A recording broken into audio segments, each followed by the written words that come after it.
সুপ্রিয় সুধী, সকলকে স্বাগত।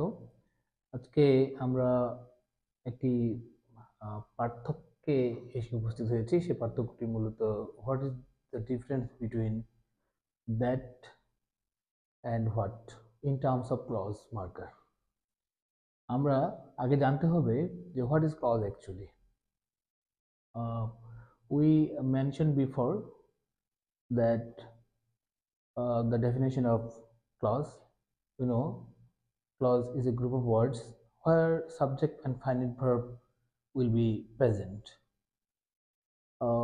এখন আমরা এটাকে আলোচনা করার চেষ্টা করব যে ক্লজের ক্ষেত্রে আমরা দ্যাট এবং এই যে হোয়াট মার্কারটি রয়েছে, ক্লজ মার্কার বলবো আমরা।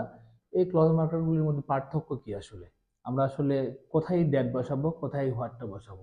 আমরা দুটি সেন্টেন্স এখানে দিয়ে দেওয়ার চেষ্টা করেছি। প্রথমটি হলো that slash what he got is known to all.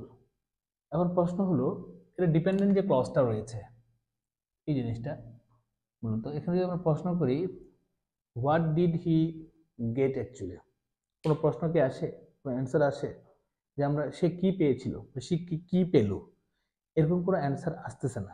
সেক্ষেত্রে আমরা অ্যান্সার পাচ্ছি না। যদি অ্যান্সার না পাই তাহলে এখানে একটা কোয়েশ্চেন মার্ক থেকে যাচ্ছে, তাহলে আমরা এখানে এই হোয়াট ক্লজ মার্কারটি ব্যবহার করব, নট দ্যাট। ওকে, আর এখানে আমরা দেখি দ্যাট এবং হোয়াট, এখানে দুটি ক্লজ মার্কার। এখন আমরা দুইটা ক্লজ মার্কারের মধ্যে কি বসাবো আসলে, আমরা মনে রাখবো এই যে ডিপেন্ডেন্ট ক্লজটি মূল ভার্বের আগ পর্যন্ত যেটা রয়েছে।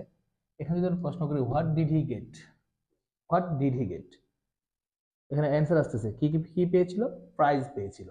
তাহলে এখানে অ্যান্সারটা পাওয়া যাচ্ছে, তাহলে এখানে হোয়াট নামক কোনো কোয়েশ্চেন মার্কিং থাকতেছে না এখানে।